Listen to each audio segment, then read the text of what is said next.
Namaste and welcome to this exciting episode of Sathology Debunking Mythology. Sathology means science or truth, or study of truth. Opposite to that is mythology, which means science or study of fake lie or imagination. Sathology मतलब सत्य का विज्ञान, सत्य की पढ़ाई, उसके विपरीत है mythology मतलब झूठ, नकली, काल्पनिक उसकी पढ़ाई, उसका विज्ञान. तो आज हम लोग डिस्कस कर रहे हैं एक very important thing. Hello, very important thing. ये मैंने योग सूत्र का ट्रांसलेशन किया था और मैं खुद ही उसको बहुत पढ़ता हूँ. तो बहुत सारे लोग मुझे पूछते हैं कि दुख का निवारण कैसे करें, दुख का निवारण कैसे करें. और मैं इसको बाकी जगह शोज़ में भी डालूंगा, लेकिन मैं हिंदी में कर रहा हूँ so that you can see कि योग, पतंजलि का योग सूत्र इज़ ए वेरी मतलब वैज्ञानिक पुस्तक है, साइंस पे बेस्ड है. ये आपके मन, बुद्धि, अहंकार और क्लेश जो आते हैं, जिसके अनुसार आपके कर्म होते हैं, अच्छे प्रभाव या दुष्प्रभाव आते हैं, उसके ऊपर ये बड़ी अच्छी तरह विवेचन करती है. तो इसमें एक आता है सुखानुशयी रागा. जो राग है फॉलोज सुख, मतलब राग जो है सुख के बाद आता है. राग का मतलब होता है अटैचमेंट, ठीक है. और दूसरा आता है दुखानुशयी द्वेषा. और जो द्वेष है, मतलब द्वेष को हम बोल सकते हैं एवर्जन, रिजेक्शन, इंग्लिश में उसका मतलब होगा, वो दुख के पीछे आता है. दुख अगर होगा तो द्वेष होगा, सुख होगा तो राग होगा. और भगवद गीता बोलती है कि राग द्वेष से ऊपर उठे, है ना. तो भगवद गीता और पतंजलि एक तरीके से, जो पतंजलि है भगवद गीता को ही ब्रेक डाउन कर रहे हैं. और इसी योग सूत्र में सारे सॉल्यूशंस हैं. आपको लगता था योग सूत्र आसन की पुस्तक होगी, यहाँ पे आसनों के बारे में बहुत ही कम लिखा हुआ है. आसन बाद में डेवलप किए गए. जो लोग हठ योग में प्रैक्टिस करते हैं उन्होंने डेवलप किया आसन, वो भी उसी समय डेवलप हुए. और स्वरसाही विदुषोऽपि तथा रूढ़ो अभिनिवेशः. तो अभिनिवेश मतलब कि अपने प्रियजनों का जो आपको अभाव महसूस होता है, वो ज्ञानी पुरुष में, विदुष में भी होता है और रूढ़ में भी होता है. रूढ़ मतलब ऑब्स्टिनेट या अज्ञानी पुरुष में भी, दोनों में होता है. विदुष में भी, रूढ़, अभिनिवेश दोनों में होता है ना. तो अभी बहुत सारे मेरे पास लोग आते हैं अमेरिका में कि हमको ग्रीफ काउंसलिंग चाहिए, ग्रीफ काउंसलिंग. तो मैं वीडियो इसलिए बना रहा हूँ उन सबकी मदद के लिए कि क्योंकि ये तो पतंजलि ने दिया है, मेरा कोई ज्ञान है नहीं इसमें, मैं पतंजलि से सीख रहा हूँ. तो मैंने अपनी पुस्तक में ट्रांसलेट किया है इसको ठीक से. और ये जो हमको जो सुख होता है अपने प्रियजनों से, वो होता है कि उनके साथ जब इंटरेक्शन करते हैं तब हमको सुख का अनुभव होता है. और उससे हो जाता है राग. राग हो जाता है, फिर उसको छोड़ना बहुत मुश्किल काम है. तो यही मेन मुख्य कारण है दुख का, जब आपके प्रियजन चले जाते हैं. ऐसा नहीं कि हमको पत्थर के जैसा बनना है कि हम कोई चला गया तो हम उसमें निष्ठुर होकर बैठे रहे. नहीं, ऐसा नहीं है. स्वाभाविक है, इमोशंस होना स्वाभाविक है, इमोशंस होना नेचुरल है हम सबके लिए. और it is okay to be, दुखी होना स्वाभाविक है उसमें. लेकिन कारण तो समझ लें ताकि एक्सेसिव ना हो. कुछ लोग अपने जीवन से हताश हो जाते हैं. बहुत सारी हमने कहानियाँ देखी हैं, जीवन से हताश हो जाते हैं. जैसे कि जो विश्वामित्र और वशिष्ठ का जब युद्ध हुआ था, तो वशिष्ठ मुनि के जब पुत्रों का वध हुआ, उन्होंने भी अपने जीवन से हताश खो दिया. ये वशिष्ठ मुनि के बारे में बात हो रही है. तो उनके साथ भी ऐसा हुआ. ऐसा नहीं कि वो तो महान ज्ञानी है, उनके सामने हम और आप क्या है, लेकिन उनके साथ भी ऐसा हुआ. तो ये स्वाभाविक है, इसलिए बोल रहा हूँ. तो अब इसको कैसे हम हैंडल करें इसको. देखिए, जब क्लेश, ये क्लेश अब हो गया आपके मन के चित्त के ऊपर क्लेश हो गया. जब क्लेश सूक्ष्म हो तब प्रतिप्रसव स्ट्रेटेजी होती है, प्रतिप्रसव। और जब प्रतिप्रसव होती है और अगर क्लेश जो है जो सूक्ष्म ना हो, मतलब ध्यान हेयास्त दुर्वृत्या दुर्वृत्या दुर्वृत्या अब द्ववृत्तया, तो अगर क्लेश नहीं हो तो उसको ध्यान से खत्म किया जाता है। तो दो ही सॉल्यूशंस है हमारे पास। एक तो है सॉल्यूशन हमारे पास प्रतिप्रसव। प्रतिप्रसव होता है कि आप मन को किस तरह सब्जुगेट करेंगे फिजिकल मेथड से। आप बिजी हो जाएं, कहीं पर भी आप फोकस करें, अपने कारण पे फोकस करें, इस तरह आप दुख को हटाएं। या दूसरा उसका एक कारण है कि हम उसको ध्यान से खत्म करें। और अगर तीसरा उसका एक सॉल्यूशन है कि जो तो इसमें दो ही अप्रोचेस हैं। और तीसरा सॉल्यूशन ये है कि अगर क्लेश मूल कर्माशय हो कि कर्म का ज्ञान लें, तो फिलोसॉफिकल आप हो जाए। और जब आप फिलोसॉफी को समझेंगे तो धीरे धीरे वो क्लेश खत्म हो जाएगा। कर्म क्लेश मूल कर्माशय अदृष्ट दृष्ट। तो क्योंकि अब आपको ज्ञान हो गया कि कुछ दिखता है आपको कर्म का और जो कुछ नहीं दिखता है कि जो क्लेश से हो रहा है। तो अगर क्लेश प्रेजेंट में है तब आपका जन्म पुनर्जन्म होता है। तो अब ये इन्हीं दो अप्रोचेस पे हम लोग फोकस करते हैं, प्रतिप्रसव और ध्यान। अब ध्यान के भी 3 टाइप्स होते हैं और प्रतिप्रसव के भी 3 टाइप्स होते हैं, दोनों के 3 टाइप होते हैं। जैसे कि मैंने आपको पहले बताया, दुखानुशयी द्वेष, दुख से आता है द्वेष और वो बड़ा भयंकर होता है। अगर दुख का कारण कुछ और दुख का कारण हो कि किसी ने डेलिबरेटली आपके साथ अन्याय किया हो, तो उसका जो द्वेष भी होगा वो बहुत भयंकर होगा, बदले वाला होगा, रिवेंज वाला होगा। ठीक है। अगर सुख बहुत है, जैसे आजकल मैं देखता हूँ बड़े परिवार अच्छे सुखी हैं, ऐसे ही रहना चाहिए, तो जो राग होता है वो बहुत ही भयंकर होता है, अटैचमेंट। आपको छोटी सी बात में आपको दुख हो जाएगा अगर उस राग में जरा भी, क्या बोलते हैं ना, अविरोध प्रीति अविरोध युक्त क्रोध, विरोध युक्त क्रोध अविरोध प्रीति। तो अविरोध प्रीति हुआ मीन अनरिस्ट्रिक्टेड अटैचमेंट हुआ राग में, तो राग होता है अविरोध प्रीति, अनरिस्ट्रिक्टेड अटैचमेंट, मतलब कोई लिमिट नहीं रही अटैचमेंट की। तो उसमें क्रोध उत्पन्न होता है, विरोध युक्त क्रोध। और अगर आपका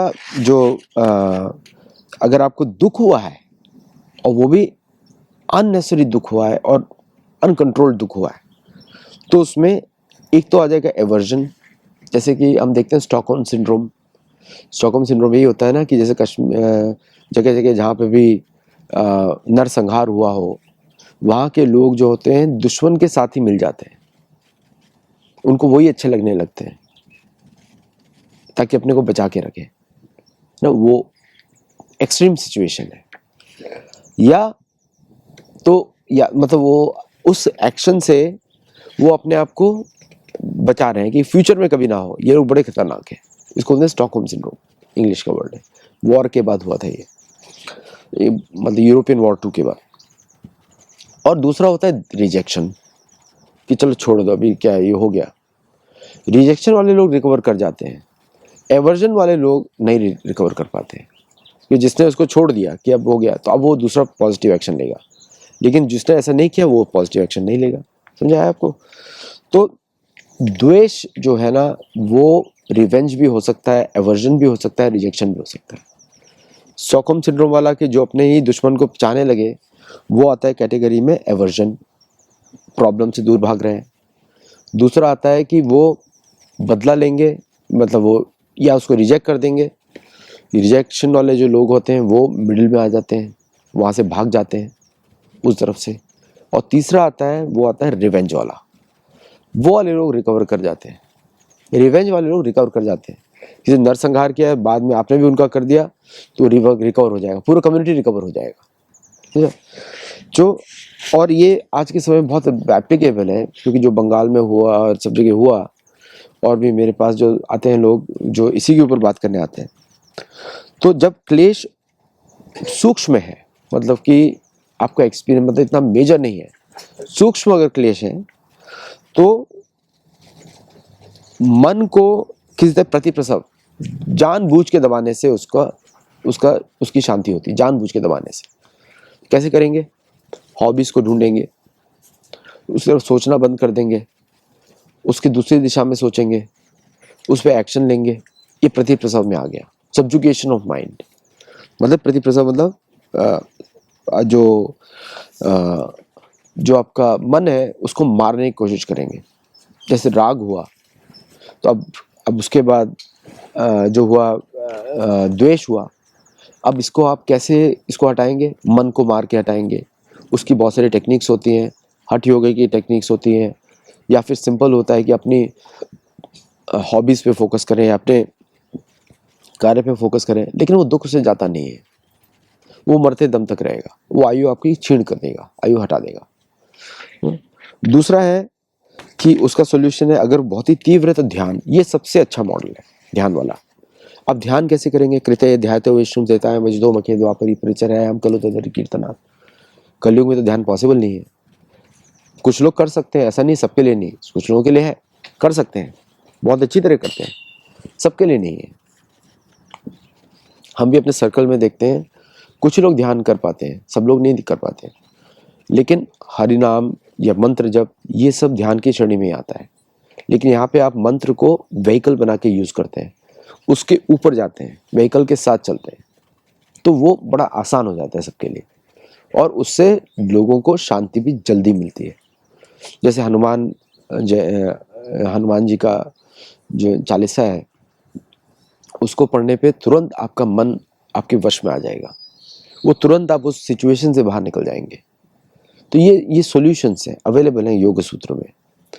और जब मैं लोगों को मैं आज अभी कोर्स हमारा ख़त्म हुआ, एक सेशन ख़त्म हुआ, जब मैं लोगों को बता रहा था तो लोगों को लगता था कि योग सूत्र सिर्फ आसनों की पुस्तक है। आसन नहीं है उसके अंदर, योग सिर्फ आसन नहीं होता। आसन तो आर यूज्ड कि आपका बॉडी हेल्दी हो जाए, उसके बाद आपको मन शांत होगा, फिर आप सीख सकते हैं, इसलिए होते हैं आसन।